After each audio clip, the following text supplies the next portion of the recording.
Watu wa Mungu, Bwana Yesu asifiwe. Niombe radhi kwa wanandoa ambao tulipangwa tuonane leo saa 10.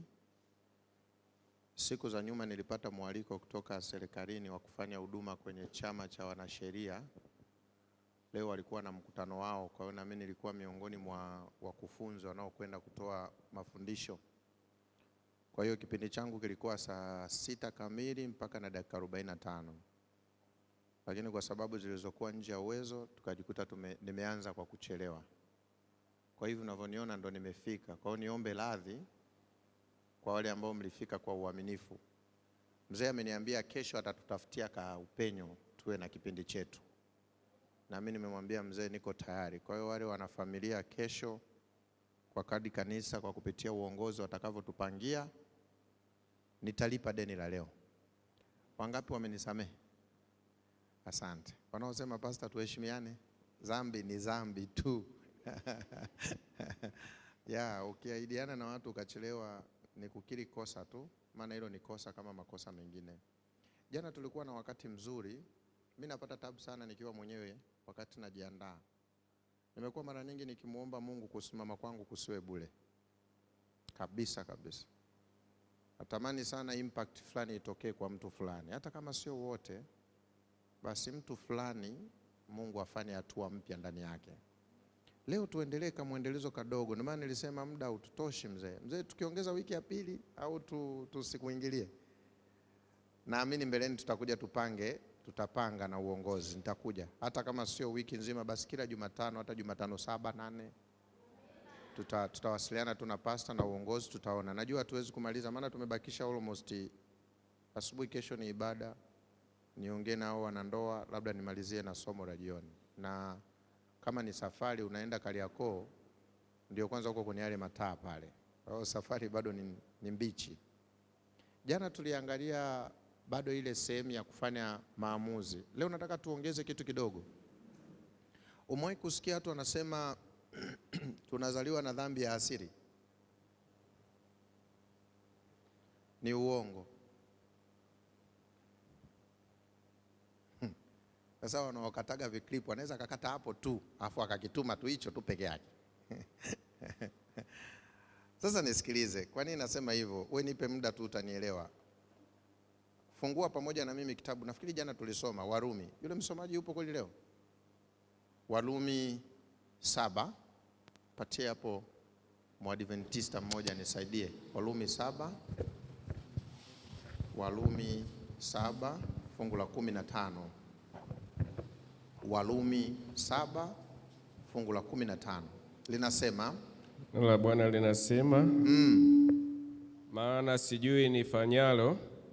sijui nifanyalo, kwa sababu lile nilipendalo silitendi. Lile nilipendalo silitendi, bali lile nilichukialo ndilo ninalolitenda. Isipokuwa lile ninalolichukia ndilo nalolifanya nini?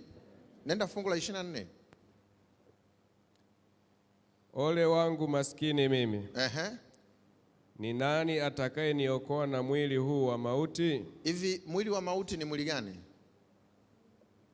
Ni mwili wa dhambi. Mungu anisaidie twende pamoja. Nisikilize vizuri. Jana tuliangalia hilo fungu, lakini katika concept ya shetani alipoingia ndani ya mwanadamu na jinsi Yesu alivyokuja kumtoa. Mnakumbuka Tukachukua mfano hadi wa kibuyu. Sasa shetani ametolewa, lakini sisi tunapozaliwa leo hatuzaliwi na dhambi, ila tunazaliwa na mwili wa dhambi. Usisahau hatuzaliwi na nini? Hakuna anayezaliwa na dhambi. Kila anayezaliwa anazaliwa hana dhambi. Mimi na last born wangu pale nyumbani nafikiri anatimiza miezi 8, hakana hata dhambi. Ila ana mwili wa nini? Kuna tofauti kati ya mwili wa dhambi na dhambi. Na ndio maana Yesu alikuwa na mwili wa dhambi ila hakuwahi kutenda dhambi. Kwa hiyo kuwa na mwili wa dhambi sio sababu ya kutenda dhambi. Weka hiyo kichwani kabisa, itunze. Una uwezo wa kuwa na mwili wa dhambi na bado usitende dhambi. Kwa hiyo mwili wa dhambi na kutenda dhambi ni vitu viwili tofauti. Nisikilize vizuri. Jana kama una kumbukumbu, Adamu alikuwa na mwili hauna dhambi, ana akili haina dhambi, na ana uwepo wa Mungu ndani yake. Adamu alipokwenda kujaribiwa, au wazazi wetu wa kwanza walipokwenda kujaribiwa, hawakuwa wanasikia njaa. Adamu kabla dhambi haijaingia alikuwa hali kwa sababu anasikia njaa, anakula kwa sababu anajisikia kula, na sio kwa sababu ana njaa, maana njaa ilikuwa haipo. Adamu alikuwa achoki, macho yake Adamu yalikuwa hayatamani, maana anamuona mke huyu. Kwa hiyo Adamu akiwa bustanini anatembea amekamilika, mwili wake hauna shida hata hii.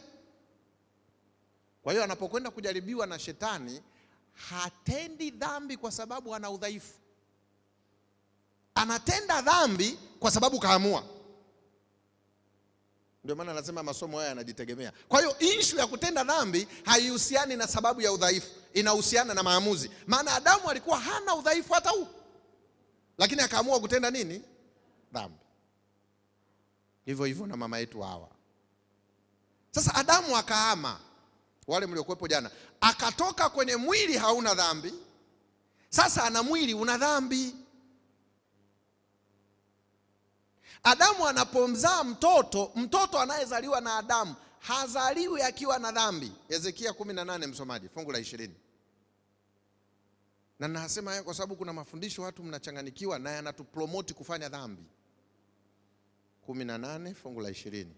Ezekia 18 fungu la 20 linasema, Bwana linasema, ndiyo, roho itendayo dhambi ndiyo itakayokufa. Roho inayotenda dhambi ndiyo itakayokufa. Mwana hata uchukua uovu wa baba yake. Yaani sisi hatutachukua uovu wa Adamu, wala baba hata uchukua uovu wa mwanaye. Wala mzazi wetu Adamu hana hatia na dhambi unazozifanya wewe leo. Haki yake mwenyewe itakuwa juu yake. Tunaweza kuishia tu hapo.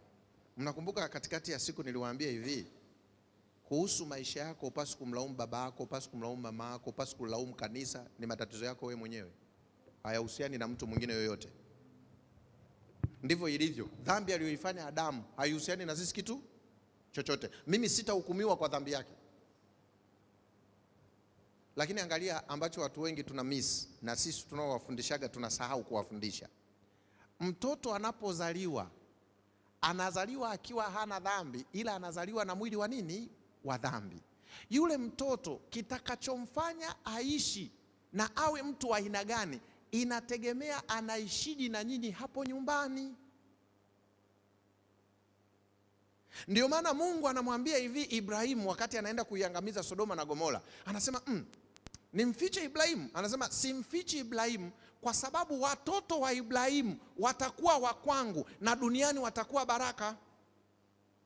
Kwa hiyo mimi Pastor Peter ninapozaa mwanangu na mzaa akiwa na mwili wa dhambi, lakini ili atende dhambi inategemea malezi ya mimi na mke wangu nyumbani. Kama mimi na mke wangu tunaangalia tamthilia za mapenzi, katoto kangu kataanza kuangalia tamthilia za mapenzi, na kwa sababu ana mwili wa dhambi, mwili wa dhambi unapenda mambo ya dhambi kuliko ya haki. Maana sasa hivi mwili unasikia njaa, na binadamu akisikia njaa yuko tayari kufanya lolote unless otherwise ana Mungu. Na ndio maana kufunga ni mazoezi ya kukusaidia kufanya maamuzi sahihi. Kwa hiyo mwanangu pale nyumbani anavyokuwa, anakuwa kulingana na mimi namleaje. Kwa hiyo kama nyumbani mimi na mke wangu tunasikiliza nyimbo mbaya, mi na huyu dem tunapendana sisi kila sehemu. Mmewahi kusikia hizo nyimbo? Katoto kako nyumbani ndio nyimbo kanasikia, unasikia paka kanafanya hivi, katoto kameanza kuwa loaded. Mtoto anazaliwa ubongo wake ukiwa plain empty, hauna hata nukta ya shida yoyote. Sisi ndio tunaanza kumharibu mtoto kwa kumfidi. Na nikifika hapo wakina mama kama kuna binadamu si waelewaki kwenye hii dunia na mnanipa shida kuwaelewa, ni jinsia ya kike. Haki ya nani? Mimi kama kuna kiumbe na kaa naye kwa tahadhari ni mwanamke. Ngoja nikupe mfano mmoja. Hivi unajua mwanamke anaweza akakaa na mimba yake miezi 9 ikamtesa kweli kweli, lakini akizaa baada ya miezi 3 anamwacha mtoto wake kwa dada wa kazi. Mtoto wake aliyekaa tumboni miezi 9 anaweza kumwacha kwa dada wa kazi, lakini mumewe ambaye si mtoto wake, ni mtoto wa mama mkwe, hawezi kumwacha kwa dada wa kazi. Yaani mwanamke anampenda mtoto wa mwenzie kuliko mtoto wake. Wewe umewahi kumsikia mwanamke anamwambia mdada wa kazi, naenda kwenye harusi, niangalizie babako huyo? Umewahi kumsikia? Lakini ana uwezo. Wakina mama kweli mimi mnanivuruga. Una uwezo wa kuzaa kwa uchungu. Hivi unajua kuna wakati watoto mnaotuzaa wanakuharibia mpaka structure zako. Wanakuwekea jeraha ambalo haukuwa hivyo. Eti ukishamaliza kumzaa mtoto yuko mkononi, unampa dada ambaye hajawahi kuzaa, hajui uchungu wa mwana, ndio unayemwachia mtoto wako. Alafu huyo mtoto ubongo wake amezaliwa akiwa empty. Na Mungu anakutegemea wewe kumfanya mtoto aulisi ufalme wa Mungu. Ndio maana leo vijana wetu wamekengeuka. Shida sio wao. Hakuna anayezaliwa akiwa hivyo. Hayupo. Hata mimi sikuzaliwa mvuta bangi. Nakumbuka mpaka tarehe ya kwanza kuanza kuvuta bangi. Ngoja niwaambie binadamu wenzangu, wale ambao wamkuoa, mimi kuna vitu ningejifunza kabla sijaoa. Nisingeoa. Na huwa nikisema hivi mtu anadhani ndoa yangu ni mbaya. Hamna, ni tamu kabisa. Lakini shida iko hapa. Nimesahau leo, nilikuwa busy tu, ningechukua na nukuza Mama White nikuonyeshe. Unafahamu kila mzazi asiyemlea mwanae kwa kumfidi vitu vitakatifu, hatia ya mtoto itamzuia mama asiuone ufalme wa Mungu. Na itamzuia baba asione ufalme wa Mungu. Kuna wazazi hapa mnatukimbilia wachungaji, pastor niombe, huyu mtoto simuelewi. Wewe umeishi na mwanao miaka 21, unamlisha vitu vichafu. Alafu unataka mimi ndani ya dakika moja au masaa mawili tunayokaa ofisini nitoe vitu vyote ndani ya masaa haya? It is possible. Hivi unajua wakati unahangaika na mwanao na mimi napambana na hali yangu. Ni washiriki mnajuaga watoto mnao nyinyi tu Na mimi hivyo hivyo niko responsible. Siko responsible na mwanao, niko responsible na mtoto wangu. Watoto wanazaliwa wakiwa empty na shetani ni very intelligent. Unajua sasa hivi shetani hangaiki mbali. Shetani kashajua kwa kutibia. Anahangaika na ndoa. Angalia, mama na baba tuko busy, hatuna muda na watoto. 11 asubuhi unaenda kutafuta makaratasi yaliyotengenezwa na binadamu. Mtoto unamwachia dada wa kazi. Dada wa kazi anafanya kazi mapema, ikifika saa 6 kamaliza kazi zake, yuko sebleni anabadilisha station media. Anaenda kwenye nyimbo ambazo mtoto anaona binti anakatika akiwa na nguo za chumbani. Na ukumbuke huyo mtoto hana dhambi, ila ana mwili wa nini? Kako pale kanaanza kuona kadogo, kanachezesha hadi kichwa na kenye anavyoona ubongo unaanza kuwa loaded na mambo maovu. Alafu wakati huo mama hujui, leo tunaangalia tamthilia na watoto wetu, unamuona kabisa binti ananyonyana mdomo na kijana kwenye tamthilia, na mwanao wa kumzaa yuko sebleni, wote mnashangilia. Nakwambia huyu atamuua. Wao wanapendana. Bila we kujua, mtoto anakuwa loaded na vitu vya kipumbavu. Ndio maana mwanzo nilisema hatuzaliwi na dhambi. Dhambi ni matokeo ya malezi, especially kwa watoto wanaozaliwa. Unafahamu kwamba wewe ni muhanga wa malezi ya wazazi wako, na wewe unaweza kuwa muhanga kwa mtoto wako? Alafu wewe angalia, umekaa na mwanao darasa la kwanza mpaka la 7, form 1 mpaka form 4. Yuko labda form 5 ndio unakuja kwangu. Pastor, huyu mtoto nimempeleka shule ya Sabato. Amefanya master guide. Jamani, master guide ni masomo, sio ukiroho. Ni masomo tunaosoma malezi na vitu vingine ili tufundishe. Ukiroho ni zaidi ya hiyo. Unaanza kasoma master guide, kasoma ile nyingine sio hiyo, anapiga gwaride huyu mtoto, ana nishani za mafundo, sijui moto, zote anazo, lakini mtoto kakengeuka. Hivi mnafikiri mtoto anaposomea master guide na mtoto anapoishi nyumbani, wapi anasoma sana kuliko sehemu nyingine? Nyumbani. Hapa master guide anakuja masaa mangapi? Watu wanasimama hapa kumfundisha masaa machache, lakini maisha yake kuanzia asubuhi mpaka jioni. Nyumbani anaona nini? Anasikiliza nini? Wewe mama na baba mnaongea nini wakati mwanenu wakiwepo? Watoto hawezi kuwa muujiza wakawa wazuri. Ndio maana nimetaka kwanza uweke kichwani, watoto au binadamu wote, mpaka wewe unayenisikiliza hapa, hakuna aliyezaliwa na dhambi. Ila kila tunavyokuwa, vile vitu vidogo vidogo tunavyoviignore ndivyo vinavyotuharibu. Na sasa hivi kuna uzungu, hivi unajua sasa hizi kuna uzungu sana. Yaani kuna vitu mpaka Mungu atusamee. Yaani kuna wakati unamwona kabisa mshiriki na mke wake wanajiposti, huyo mwanamke alivyovaa mpaka unashindwa kumuelewa, alafu ni mama na amezaa. Unafikiri binti yako atakuwaje? Kama we mama ndo umekariri tamthilia, ziko wapi? Watoto wanaokuwa nyumbani kwako. Kwa hiyo aka katoto kakifikisha miaka 10, wanasema miaka 8, miaka 12, kanaanza kujielewa kako duniani, kakiwa kametunza kwenye ubongo kumbukumbu nyingi za kipumbavu. Hivi unajua hata wewe unanisikiza sasa, una kumbukumbu zako za kipumbavu, unakumbuka kabisa ulipoanza kuzisikia. Zipo kabisa, unakumbuka hii ilikuwa mwaka 92. Na imekuathiri. Media ni kitu kibaya sana. Watu media wanajuaga hakuna kitu kibaya kwenye hii dunia. Ndio hivyo, muda hututoshi. Hakuna kitu kibaya kinacho destroy kama media. Na ndio maana shetani hapambani kama sisi. Nyinyi mnachangaga milioni 10 sijui mnaenda kuweka effort. Yeye shetani anacheza na Instagram. Kila mwenye simu anaye. Umekaa kwenye daladala una scroll. Inakuja kamati ya chini, kamati ya chini. Ukiscroll. Alafu wakati unakuta dada kakaa hivi, kavaa nguo za ndani, alafu anaanza kucheza. Macho yako anaanza uko peke yako kwenye gari. Bila we kujua unapandikiza nini? Ndio maana nasema mimi ingekuwa amri yangu, sina tu uwezo. Kama kuna sehemu tunapaswa tuinvest kuliko sehemu zote ni media. Sasa hivi huwezi kuwapata vijana hapa. Mimi naona tu hata hivyo hizo clip mnazokata mnazotuma hapa. Sijui nani kaweka namba yangu huko TikTok. Naona vijana wengi wananitafuta. Leo nimefika tu kwenye huo mkutano, nakuta nusu ya mkutano wananifahamu. Kwa sababu huko ndio watu wapo. Wewe unaweka effort pale, milioni 7, milioni 17, wakati una kamera ngapi? Za milioni 4. Shetani ametutrick sana, ndio maana hana pressure sasa hivi. Kwa sababu anajua anapotuharibu, ubongo wako ulikuwa mweupe, shetani anacheza na hizi media, Instagram, Facebook, Twitter, sasa hivi inaitwa X, sijui Snapchat, TikTok, huko ndo anakocheza nako. YouTube, huko ndo anakocheza nako. Unaagana na mwanao sebleni, anaingia chumbani, mwanao na masaa 3 4, yuko juu ya meza, anaangalia vitu visivyofaa, anaload wapi?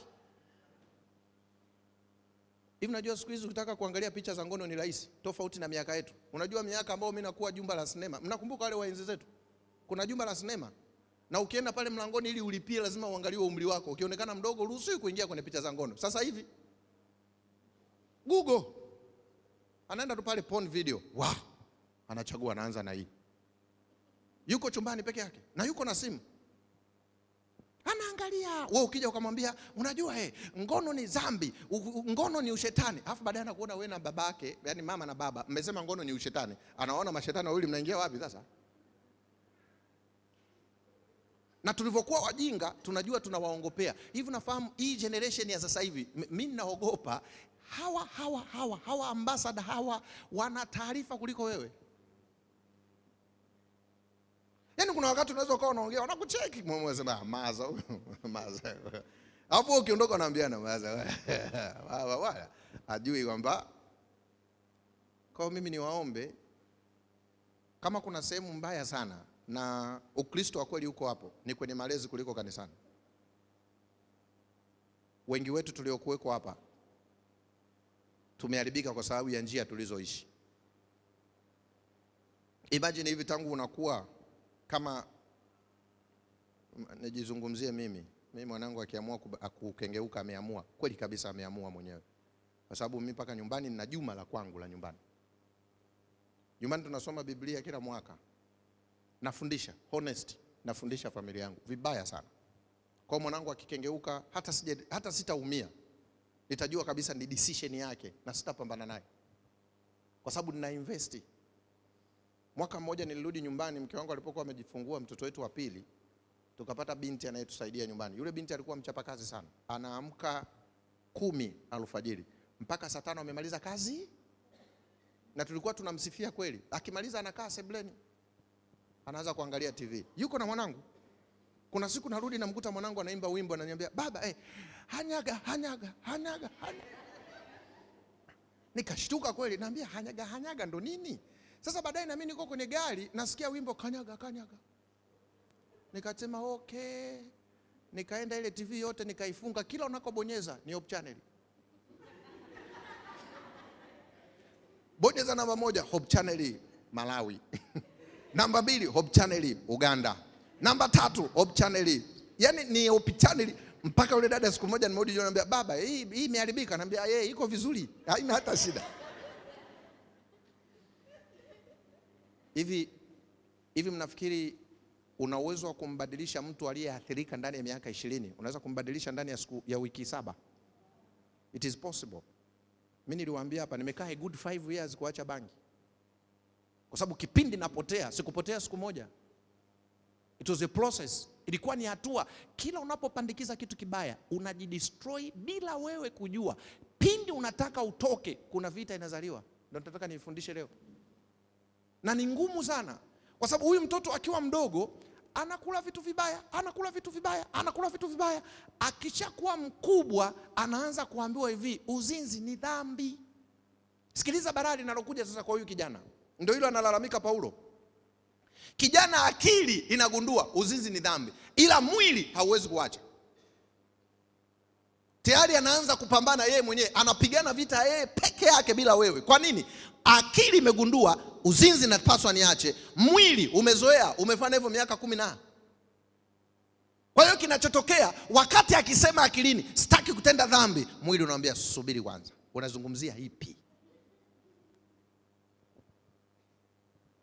Ndio ile unakuta mwanao anafanya kitu fulani, unahangaika, unamwambia, unaumia, unateseka, habadiliki. Alafu angalia tulivyokuwa ajabu, unaanza kufunga kwa maombi wakati maisha yako nyumbani bado yanamharibu.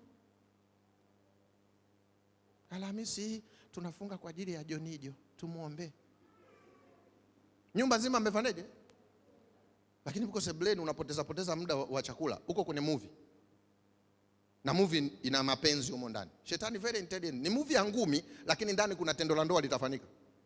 Na mmefunga mnamwombea nani? Ili aache ya uzinzi. Na kwenye movie mnaoangalia kuna nini? Jonijo anapocheki ile mwanzo, ayayayayaya. Ngoja niwatoke hao wazee. Mimi niko ndani naomba. Kumbe kashaona, mwili ushataka, anaingia ndani, anaangalia porn, anafanya masturbation. Akitoka hapa anarudi kwenye ombi, naye yuko na nyinyi kabisa. Kwenye ombi anasema baba, uwasikie wazazi wangu, unisaidie na mimi niache. Kwa sababu hakuna vita mbaya kama dhambi ulioizoea unapotaka kuiacha. Let me tell you something, it's so hard. Mnakumbuka kuna bia, wale wa enzi zangu, mnakumbuka kuna bia ilitoka ilikuwa inaitwa Bingwa? Niyo Sabato hamjanywa hizo. Mama, mimi nilikunywa sana Gongo. Kwa hiyo kuna aina ya bia nilikuwaga silewi. Zile Bingwa zilikuwa zinaogopewa, mimi nilikuwa nikipiga zile kidogo naweza kupiga hatua 2 mbele 3 wapi. Hivi nafahamu mwili ukizoea pombe kuna kipindi unapata kiu kama unavyopata kiu cha maji. Yaani ukiona chupa tu unapita barabarani kwenye duka ukaona chupa tu ya baridi, unasema wow. Walevi wananielewa kabisa. Unaweza ukasimama asubuhi tu unataka ushushie kwa sababu mwili ushakuwa addicted. Unajua mimi kuna wakati nasema vitu ambavyo nime experience na najua struggle ya kuacha. Na ndio maana kuna vitu sitamani vi happen kwa watoto wangu. Sitamani. Viki happen sitapingana navyo kwa sababu najua it's so complicated to be free. Uwezi kusimama hapa dakika 45 unahubiri eti umbadilishe mtu kwa dakika 40 ngapi? Aliyeharibikiwa kwa miaka 11. Kinachotokea ni nini? Ndio mtoto anaanza kustruggle, sio tu mtoto, hadi watu wazima. Hivi nafahamu leo mume wako anakutesa kwa sababu ya makosa ya wazazi wake. Kwa sababu hivi unajua kuna baadhi ya wazazi wa kiume huwa wanawaambia watoto wao nyumba zao ndogo. Mwanao kabisa uliyemzaa wa kiume, baba anaambia wewe umeshakuwa, twende. Anakaa sehemu, mama anatenga chakula, anaambia unamuona huyu mama yako. Huyo mdogo wako na yule. Mama yako hajui. Sasa useme wewe ni mwanaume. Unafikiri kijana anafundishwa nini? Huyo kijana anafundishwa nini? Hawezi akawa kijana wa maana. Kwa sababu tayari ameonyeshwa njia, na mfano unaomuonyesha njia hiyo ni baba. Eti mama ana siri na mwanae ambayo sio hiyo siri, hataki baba mtu ajue. Kwa sababu tunajenga. Huyu babako simuelewi. Tunajenga wapi? Bombom kijue samli. umwambie baba yako. Hivi unamwandaa huyo? Hivi unafikiri mama wewe unavyomfanyia hivyo mumeo, huyo mwanao akija kuoa ataishiji na mke wake? Hawezi akaishi naye vizuri. Anajua kama mama alimbamiza tukio baba, huyu ni wakuwa naye macho. Mke wake anaanza kuishi kwa tabu kwa makosa ya wazazi. Leo tuna struggle na vitu ambavyo ni unnecessary, lakini makosa ni ya kwetu wenyewe. Mimi nikuombe kuanzia leo, toa hatia ya kumuingiza mwanao kwenye shida. Anza kupandikiza mbegu nzuri. Mwache mtoto aamue mwenyewe kukengeuka. Yaani mwenyewe aamue, hata moyo hautakuuma. Kwa nini? Kwa sababu ni kazi sana mwili unapopambana na akili. Jana nilisema sehemu ya kwanza, Paulo anaposema ole wangu maskini mimi, ni nani aniokoe? Pale Paulo alikuwa anazungumzia nguvu ya shetani iliyotutawala ndani yetu. Leo shetani ameshatoka, hayupo ndani yetu, lakini tuna mazoea ya tabia ya dhambi tulizojifunza wakati tunakuwa. Imagine mtoto wako anasoma shule gani? Kule shuleni anakaa na nani? Hao wanaosoma nao ni wakina nani? Wanazungumza nini?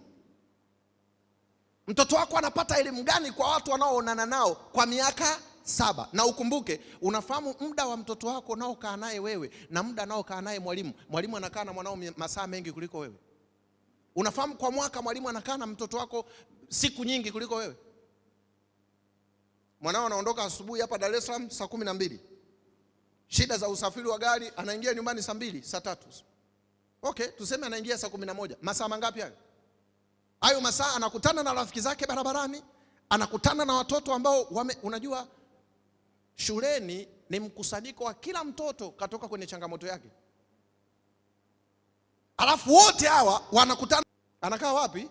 Boarding. Kwa mwaka likizo nyumbani kwako ni mwezi wa 6, mwezi wa 12. Hizi za katikati anasoma mbali. Na hata hiyo likizo akirudi nyumbani, umemnyuka tusheni ngapi? Alafu angalia sasa kibaya ambacho kinanisikitisha, na hichi kinawahusu wengi. Nyumbani hakuna kabisa ratiba ya maombi. Hivi unafahamu kuna familia za Kisabato hakuna kabisa kuomba nyumbani. Hajui hata kuomba. Na ni mzee wa kanisa, na ni shemasi mkuu. Na siku akiambiana waombe, wamechoka kweli. Maombi yale ya fasta, asante Mungu bariki katika jina la Yesu.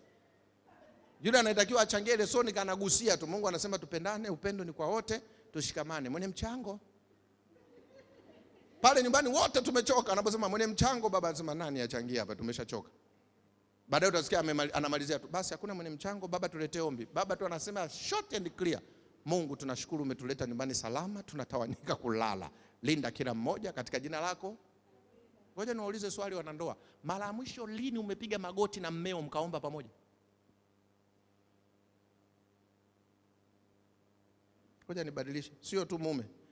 Mwanaume, lini umepiga magoti na mkeo na ukamshika mikono ukaomba naye? Alafu tunataka muujiza, Mungu nisaidie familia yangu iwe bora, ingilia kati. Wakati wewe na mkeo mkikumbuka mara mwisho mliomba mtoto alipokuwa na degedege.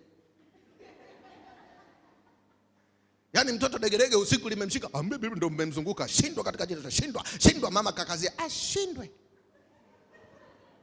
Lakini mara ngapi mume na mama mkiwa chumbani mnashikana mikono, mama anaomba, anataja familia, anazungumza, baba anaomba, mnaamka ndo mnatoka nje kwenda sebuleni kuomba na watoto wenu. Mara ngapi baba unamchukua binti yako, mtoto wa kike, unaenda naye chumbani, mko wawili tu, mwanangu nakupenda, najivunia kuwa na wewe, wewe ni mtoto wa thamani, sijijutii kuwa nawe, unapiga naye magoti, mwanangu nikuombee nini? Mtoto anaanza kueleza, unaanza kumfanya. Nani anafanya hivyo? Alafu tumekaa eti tunataka tuwe na maisha ya Kikristo. It is impossible.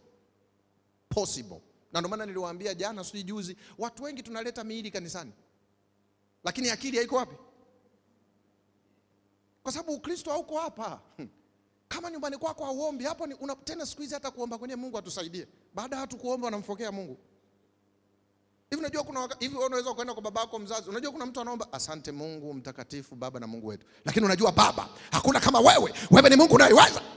Hivi unaweza kwenda kwa baba yako mzazi aliyekuzaa, ukaanza kumwambia baba yangu nimekaribia kwenda shule. Lakini baba, wewe una pesa, nipatie ada niende shule. Na usisahau pesa ya matumizi baba ili nitumie vizuri. Unaweza kumwambia hivyo baba yako mzazi?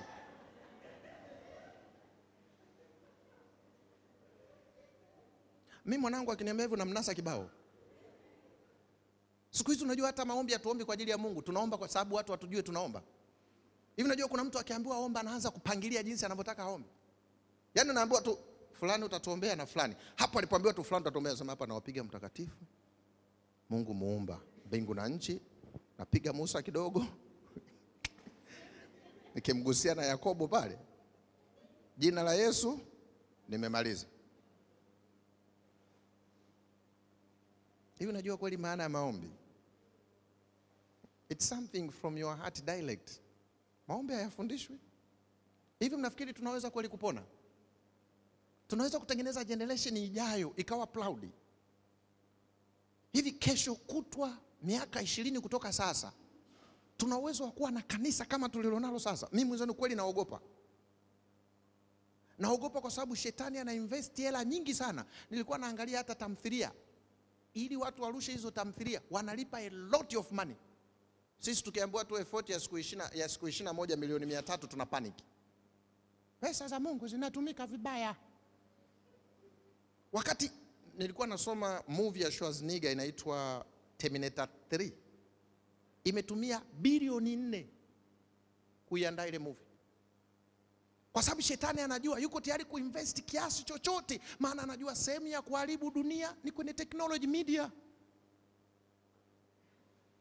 Sisi tumekaa sana nyumba kwa nyumba wakati watu wako kazini. Ukigonga unafunguliwa na dada wa kazi. Sasa hizi nzuri. Kijuzu hichi. Asante.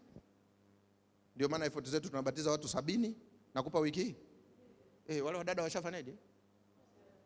Na tukiwa siku 21 kwenye ile effort tunakuwa wa kiroho. Unatembea paka kiroho. Haleluya. Mungu anakupenda. Karibu kwenye mkutano. Akiingia huko ndani anakuta rangi zako sasa. Yule uliokuwa unaenda kwake kwa unyenyekevu, akiingia hapa anaanza kukuta changamoto ulizonazo. Sisemi tusiwe na effort. Sisemi effort ni dhambi, lakini kuna haja sasa na sisi kuanza kwenda huko. Kama mitandao inatumika kuharibika, kwa nini sisi tusiende kwenye mitandao tuponye? Kama vijana wetu wanaangalia vitu unnecessary, kwa nini sasa isiwepo YouTube ya Tabata ambao tumewekeza? Kwa nini isiwepo TikTok ya Tabata inayofundisha ngono kwa asili yake ni mbaya, inayomwambia kabisa kijana hiki hakifai? Kwa nini tusiwe nayo? Hivi unafahamu kuna watu wanaongoka kwa hivi vitu vidogo vidogo. Leo nilikuwa nasoma kwenye, nafikiri ni Facebook yenu ile Tabata, nilikuwa nasoma comment. Naona pale mtu anasema naomba link ya hili somo lote. Hiki kimenigusa, naweza kukipataje? A lot of people, huwezi kumaliza zile, kama hao wanafikiri wanaorusha wanaangalia, huwezi kumaliza zile message kusoma. Lakini sisi tumekalia upyapya. Nimeongea Kigogo Upyapya ni kusemana kanisani. Ndio tumekalia hiyo, lakini hatujui kwamba tunakuwa affected sisi kwa sisi. Mimi ni kuamsha leo, hakuna kitu kigumu sana kama akili inapokwenda against na mwili. Na wengi wanaopata shida ya afya ya akili ni kwa sababu anapambana kati ya asichotaka na anachotaka, na anapitiliza kwenye mwisho wa kufikiri. Baadaye ndo unamkuta barabarani anapiga story mwenyewe, mimi namueleza yeye anisikie, na yuko barabarani pekee. Hivi unajua watoto wetu mafungu ya Biblia hayajakaa kichwani, lakini kuna nyimbo imetoka leo anaijua. Hawa wadogo hao mnavyowaona hivyo wametulia, wanatucheki tu, pastor hiyo mbona hiyo, au ni kuimbie? Kwa sababu anaenda shule, anaenda wapi. Kuna wakati hata mimi mtoto wangu nina urafiki mkubwa sana na binti yangu. Kuna vitu anakuambia kabisa, unagundua hiki napaswa nimsaidie mwanangu, hiki napaswa nimsaidie. Kuna wakati anakuambia eti baba, mwalimu alisema hivi na hivi na hivi na hivi. Naambia no, huwa haiwi hivyo mwanangu, haiwi hivyo, huwa inakuaga hivi na hivi na hivi. Sasa mimi niombe, silazimishi watoto wetu wawalisi dhambi zetu, lakini kila binadamu leo duniani anazaliwa na mwili wa dhambi. Tunapenda dhambi kwa sababu dhambi na control mwili. Ndio maana vitu viovu tunakalili haraka kuliko vitu vya utukufu. Kazi kubwa tulionayo sasa, anza kujijenga wewe, jiwekee limiti, jiwekee mipaka. Sio kila kitu lazima ufidi kwenye kichwa chako. Mimi na hiyo simu, kokote nakotaka kwenda kwenye simu lazima nijiulize naenda kuchukua nini. Mimi sifungui YouTube afu nianze kuperuzi tu ninachotaka niangalie. Sifungui Instagram na peruzi tu ninachotaka. Najiuliza kabisa, naenda Instagram nataka kuangalia kitu fulani. Naenda direct ninachotaka kuangalia. Nikimaliza naweka pembeni. Na ninajidiscipline kabisa. Paka nimeanza kuzoea. Lakini kuna mtu kaja tu hapa kanisani dakika 2 tu anasubiria. Unakuta yuko peke yake afa anacheka. Na yuko yeye na simu yake. Na wakati huo hajui kabisa anajiharibu nini. Na anaanza kupandikiza vitu ambavyo vitamsumbua kuacha. Tumalizie kipengele cha mwisho leo Ijumaa, waruhusu muondoke. Hebu jitahidi, sijui nitumie lugha gani hapa ili nieleweke. Jitahidi hata kama ulikuwa feeded vitu vibaya, sasa hivi anza kustruggle vitu vibaya vitoke. Mnakumbuka kuna siku niliwaambia hivi, kushinda dhambi hakuna muujiza. Hebu niwaulize swali, kati ya trekta na dereva shamba, nani analima? Mmeanza nasikia tu habla. Kati ya trekta na dereva nani analima? Dereva. Haya, tunamwacha dereva, tunachukua trekta. Tunaondoka na trekta letu, tunamwacha dereva alime. Kati ya dereva na trekta nani analima? Trekta. Haya, tunaacha trekta, tunamchukua dereva. Kati ya dereva na trekta nani analima? Asante sana, wote wawili. Hivi unafahamu hakuna muujiza wa kushinda dhambi. Ili ushinde dhambi mnashirikiana kati yako wewe na Roho Mtakatifu. Ngoja nikwambie, mimi niliwaambia nimevuta bangi kwa miaka mingi. Tayari subconscious mind, kwenye ubongo wangu ule subconscious ambapo Mungu anawasiliana, tayari mwili wangu umekubali mimi ni mvuta bangi. Mungu anaruhusu majaribu ya bangi sio ili nianguke. Mungu anaruhusu majaribu ya bangi ili atoe huo uchafu kichwani. Naposikia moshi wa bangi, mwili ukawa unataka. Nafsi inaniambia, lakini Peter umejifunza hiki ni dhambi. Naamua kupiga magoti, naambia Mungu, naomba nisaidie nisikifanye hiki, na nisipokifanya naanza mazoezi ya kushinda ile dhambi. Na nisikize vizuri, haitakoma mpaka umeishinda. Na kutangazia hapa, dhambi yoyote ulionayo haitakoma maishani mwako jaribu lake mpaka siku umeishinda. Mungu haruhusiwi kukushindia dhambi, anaruhusiwa kukusaidia unapochagua. Na ndio maana Mungu anadili na sisi taratibu. Anadili vipi taratibu? Anajua kabisa Pastor Peter ana kolokolo anakunywa, amevuta wanawake, na dili na Pastor Peter one by one. Mungu anaanza, twende hili. Kila unavyouzoesha ubongo unasema no, sitaki kufanya Mungu, naomba nisaidie. Hujafanya siku ya kwanza, limekuja tena. Sitaki kufanya Mungu, naomba nisaidie. Hujafanya, limekuja tena. Mimi tangu 2003 mpaka leo moshi wa bangi nikiusikia najisikia vibaya. Kuna wakati nilikuwa nikiusikia najua unatokea wapi. Na mwili kabisa unahitaji. Sasa leo kuna mtu anavuta bangi, yeye anakazana na maombi lakini hataki kuacha. Naambia Mungu, wewe fanya muujiza itoke katika jina la Yesu. Haiwezi kutoka kwa sababu haikuingia katika jina la Yesu. Iliingia kwa mazoea uliolelewa aidha nyumbani na uchaguzi uliofanya. Mimi huwa na msemo unasema hivi, kama kuna mwanzo wa dhambi, trust me, ina mwisho wake. Hakuna chenye mwanzo. Wewe ukitaka ushinde aina yoyote ya udhaifu, kumbuka lini ulianza kukosea. Kwa sababu kuna tabia tulizonazo sio tabia zetu, ila ni mazoea ya malezi nyumbani kwetu. Unapojikuta una udhaifu fulani, ukichunguza utagundua tu ni malezi niliolelewa, na wazazi wangu walinilea hivi, au nilikopitia nimelelewa hivi. Sasa nahitaji kuwa tofauti na hivyo. Ndio maana nani huyu anaitwa nani huyu Paulo, yes. Mnakumbuka alikutana na Yesu akiwa anaenda Dameski. Sasa Paulo ni tofauti na sisi, nimemsoma. Paulo alikuwa mwaminifu kwa Mungu, lakini vile alivyokuwa anaamini haikuwa sahihi. Lakini muangalieni Peter. Peter akafanya makosa mangapi kwenye Biblia? Mengi. Yesu anamwambia naenda kufa, anambia we uendi. Ufi. Yesu akamwambia shetani kaa wapi? Utanikana mara 3 wewe Yesu unijui mimi. Nikukane wewe, nitakuonyesha mimi nilivyo. Yuko wapi? Sio hapo tu. Yesu akiwa amepaa. Mnakumbuka kuna sehemu yeye alitangulia? Hapana, alienda kwa kuchelewa. Alitangulia kabla Wayahudi wenzie hawajaja, akawa anaishi vizuri na wa mataifa. Walipokuja Wayahudi wenzie akaanza kuwatenga wa mataifa mpaka Paulo akamkemea. Mnakumbuka? kwa sababu alikuwa aishi vizuri. Kwa hiyo ili kubadilika inahitajika muda. Ngoja nikupe mfano wa mtu mwingine alikuwa anaishi vizuri, ila alikuwa ajui anachoamini kwamba ni sio sahihi. Mnafahamu kwamba baba yake na Ibrahim nyumbani kwake alikuwa na sanamu? Halo?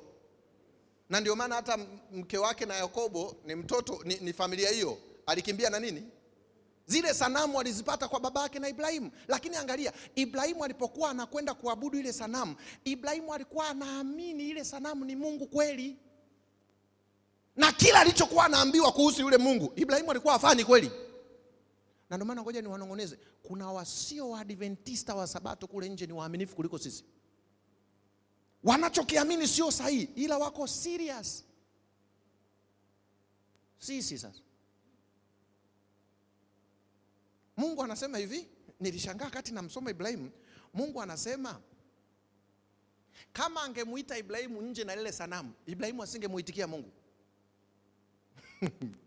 Yaani Ibrahimu yuko kwenye ibada yake ya hili sanamu nyumbani, analoamini ni Mungu, alafu akasikia sauti, Ibrahimu ondoka nyumbani, asingeondoka. Maana Ibrahimu ni muaminifu kwa nani? Na ndio maana Mungu alimuita Ibrahimu kutoka kwenye hilo sanamu. Kwani ili mbao ni la nani? Mungu, linamshinda kulitumia. Ibrahimu akasikia sauti, anaambia mzee, ondoka. Ibrahimu anasema, madam umesema we, nafanyaje? Lakini bila kujua anaacha sanamu anapoondoka, afu anaanza kuongea na Mungu wa wapi sasa? Tayari Ibrahimu ni shujaa. Lakini tuangalieni sisi, hata hiki kidogo tunachokiamini cha ukweli. Waadventista wa Sabato mnisamee kama nawakosea, wengi wetu ni waongo. Tuko kwenye dini na dea kusema mbele yenu, mimi nimezulula. Nimezulula. Mama yangu alikuwa Mlutheran, nimesali Lutheran. Sio kidogo. Nilipokuja kuelewana na babangu, nimesali Anglikana. Nilichukuliwa na mjomba wangu ni Muislamu miaka 4. Muislamu. Na ninasoma kweli kweli. Sio na bipu, nafuatilia sio kidogo. Mimi miongoni mwa weakness yangu nasema addicted. Mimi addicted na kusoma. Nasoma vibaya sana. Haya, siku moja nikapata kabinti nikakapenda kweli, kaka Lomani. Kakaniambia ukitaka kama unanipenda kweli njoo huku faster. Sikubishana naye. Lomani. Miezi 9. Alivyoniacha nikaacha. Nakumbuka kama mfano ibada hiyo inaokuja ya wiki ijayo tukiwa Roman Catholic walikuwa wanaika pale mbele sanamu, tunaenda kama mnaikumbuka ile ibada tuombe tupige magoti simameni, ile ya Pasaka. Tunaenda kwenye lile sanamu pale unalibusu. Nimefanya hiyo miezi mingapi? Mnakumbuka wale wa umri wangu kuna wimbo ulitoka alikuwa anaimba Alus Mabere, kwasa kwasa. Mnaukumbuka? Wale wa umri wangu mnaukumbuka? Ule wimbo kipindi umetoka nilikuwa nacheza. Sasa nikapita kwenye mkutano wa Kilokole. Nikakuta wamechukua huo wimbo ila wameweka maneno ya nani? Halafu wale master show pale mbele wanacheza kama ninavyochezaga. Walipotoa wito, anayemtaka Bwana ajitoe, nani achelewe? Faster, nikajiunga na ile kwaya. Hivi unajua nilikuwa nikimwambia mchungaji Jumapili sitakuwepo, mchungaji alikuwa ananiambia paka usikose nitakupa na hela. Kwa sababu mimi ni sangwinyi, niwe hapo nacheza, lazima ibada ijae. Nilikuwa nacheza vibaya sana na nimekaa humo miaka 3. Paka babangu mzazi kuna siku alikuwa ananitania, naye ni mshiriki sasa hivi wa Magomeni. Ingawa sasa hizi nimempeleka anakaa nyumbani kwake. Siku moja ananiambia, mwanangu wewe mbinguni utatuchanganya. Anambia, baba unamaanisha nini? Anambia hivi, Mungu akianza kuita Walomani huyo, haujakaa unasikia Lutheran, anambia nakuja. Haujakaa Lutheran wala kore, anambia jamani mnisubiri. Wewe atakutapika Mungu. Lakini ni kweli nilikuwa nazulula kwa sababu nilikuwa natafuta kitu kilicho, na ninasema mbele yenu bila kuogopa, hakuna ukweli mwingine kama mlionao nyinyi. Lakini habari mbaya ni hii, asilimia kubwa ya Wasabato ni wanafiki. Ya heri hata yule unayemuona afai kuliko sisi. Sisi tunaujua ukweli tusiouishi na hatuuamini. Tumekuwa na Ukristo wa fashion wa kuonekana na kuvaa vizuri siku ya Jumamosi na kukataza watu wasipige pasi. That is true. Lakini tumekuwa na misimamo kuliko mahusiano na Mungu. Kwa nini? Kwa sababu tuna kacha ambazo sizo sahihi. Sasa hebu tuamkeni, tuanze kuishi maisha halisi. Maisha halisi yakoje? Kama we ni mzee wa kanisa la Waadventista wa Sabato Tabata, mke wako anavyokuona unaongoza Tabata, ndivyo unavyoongoza nyumbani kwako? Hivi unajua kuna wakati wake zetu tunawachanganya. Kaka hapa paka anajiuza, yeye yule mume wangu, hauna muona mwingine. We ni Mkristo pia nyumbani kwako. Watoto wako wako proud na wewe. Uwepo wako nyumbani familia inajivunia. Wapangaji wanaoishi kwako wanakuzungumziaje? Wewe ni bosi, ofisini kwako wafanyakazi wenzio unaishi nao vipi? Hao wakisikia uji wanashukuru kwamba Mungu utukuzwe na una jina lako usilolijua. Nilikuwa nakaa na wadogo zangu wawili, nilikuwa mkali sana kwao. Kumbe wakawa wananiita Gaddafi bila mimi kujua. Kwa nikiwa natokea na kuna wakati wanaongea nikiwa hapo hapo. Yaani na mimi nipo nasema mwanangu achana na Gaddafi. Kumbe wananisema mimi. Sasa mimi nauza tena wazo. Tabia tulizozijenga kwetu sisi wenyewe, tabia tulizozijenga kwa watoto wetu, umefika wakati wa kuanza kuzifanyia kazi. Kama we mwenyewe umejenga mazoea mabaya, mwili wako ushazoea huo ubaya wa dhambi, sasa anza kupambana na kuwa mtu mpya. Kama nyumbani kwako hujawa mzazi mlezi mzuri, leo unaporudi nyumbani kuwa na kikao. Ita familia yako. Kaa nayo, anzeni upya. Anza kuwa baba, kuhani wa familia. Mama anza kuwa mama. Anzeni kuandaa watoto wenu. Ili kuna siku mimi nilienda kwenye graduation ya mwanangu anatoka chekechea anaenda darasa la kwanza. Tulikuwa na mke wangu. Second born wetu. Yule mtoto alifanya program. Wote wazazi waliokuwa pale walisimama wanampigia makofi mwanangu. Nilitamani niseme kwa sauti, oya nyie, huyo hapo ni mwanangu huyo. Hivi mwahi kuona mwanao anashangiliwa mpaka unatamani wote wazazi wakujue? Naomba nikuulize hili swali. Hivi Mungu yuko proud na wewe na anahitaji dunia ijue wewe ni wa kwake? Mungu ana confidence ya kujisifia wewe unavyojitathmini wewe binafsi? Au ni kuache na Ukristo wako ni personal? Ana mchelewe kusema salvation it's personal. It's between me and who?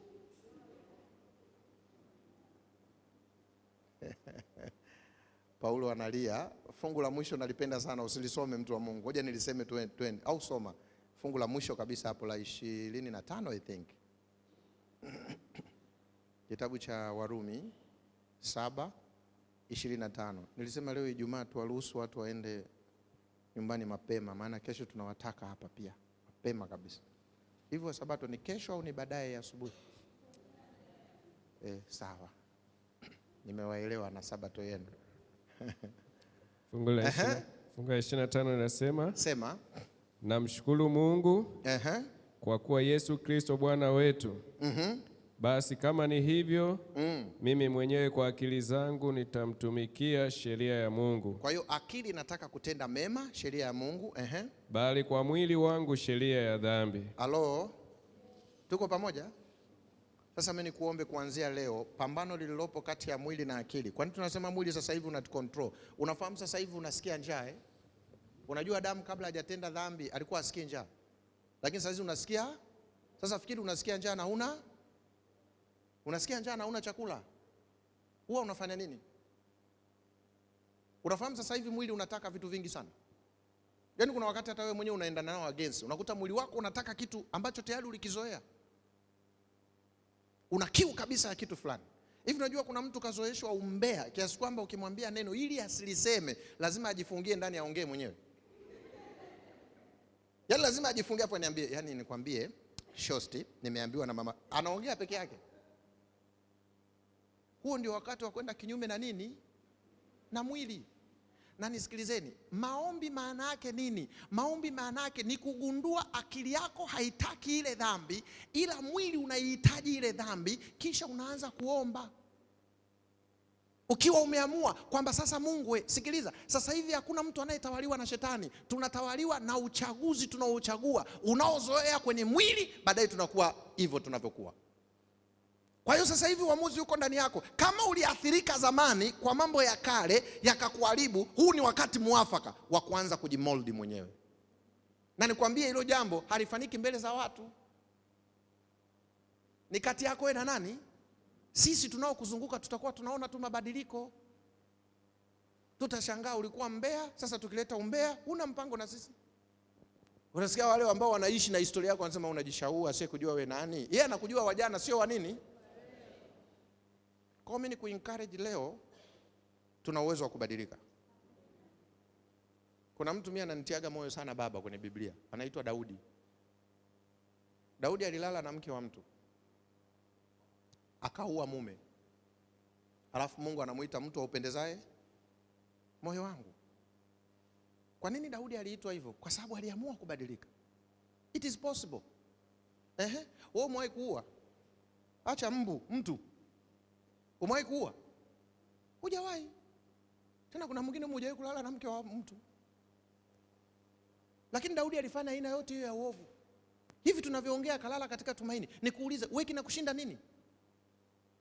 Nini kinakusababisha usiwe mtu mpya?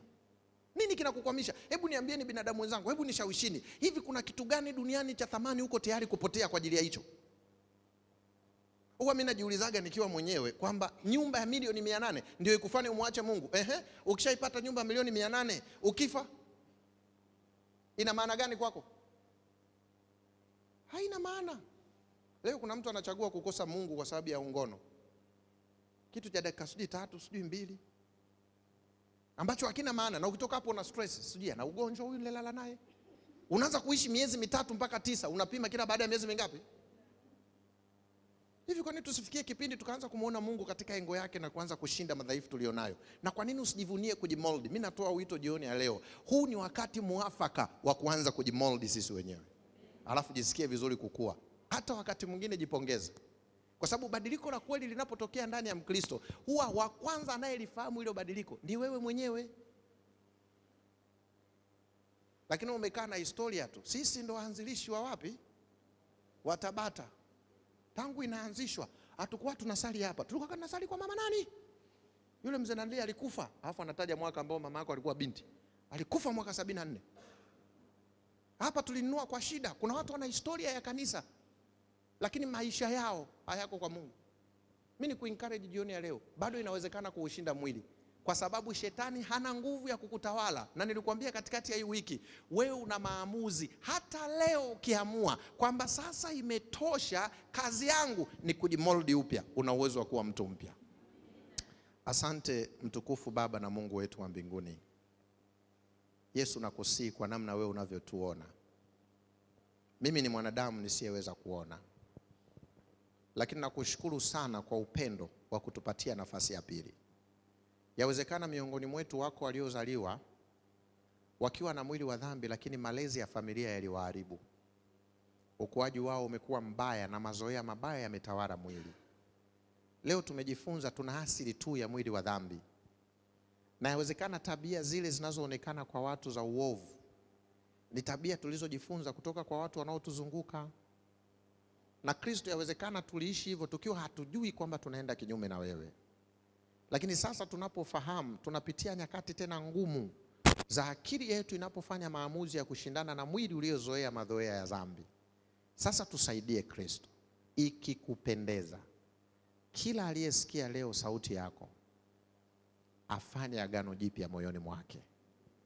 Yesu, tuwe tayari hata kama itatulazimu kufa ili tusimame kuwa waaminifu. Hiyo ni faraja na tumaini kwetu. Msaidie kila mmoja, hata kama mwili una mazoea kiasi gani, Roho wako Mtakatifu akishirikiana na maamuzi yetu, tusaidie tangu sasa tukawe tayari kusimama tukiwa waaminifu, ili mbingu ijivunie kwa ajili yetu. Baba, haitakuwa na maana kujifunza tu na kuelewa huu ukweli. Naomba tusibaki kujifunza na kuuelewa. Naomba tusaidie kuanza kuishi maisha ya Ukristo wa kweli. Mimi sioni kama uonavyo, lakini Baba waijua shauku ya moyo wangu. Ninatamani sana akili zetu zikafunguliwe, fahamu zetu zikakue, tukaanze kukuona wewe na kuona fahari ya kukutumaini na kukutegemea, ili maisha yetu yaliyosalia duniani. Yesu, hatujui ni miaka mingapi. Naombea ili kanisa la Tabata, kila mshiriki binafsi, ebu umoja wa kweli utakaoamka kati yao, upendo wa kweli utakaoamka kati yao, Ukristo halisi utakaoonekana ndani yao, ukawe sababu ya watu wengine kuhitaji kujifunza kutoka kwao, na mtindo wao tu wa maisha kabla hawajahubiri likawe hubiri la kubadilisha wengine. Yesu, yawezekana maombi yangu yasitoshe, lakini wewe ni Mungu unayejua zaidi yangu. Unasikia na watoto wako wanavyoomba mioyoni mwao. Nami nakusihi sana, pale ambapo nimeshindwa kutamka na kuomba, na unajua ni haki kututendea, nenda ututendee sasa, katika jina la Baba na la Mwana na la Roho Mtakatifu. Amen. Niombe kesho ni Sabato, kuna kakitu kazuri sana tutajifunza kwenye ibada kuu, usikose. Kabisa kabisa. Ni muhimu sana. Mungu awabariki.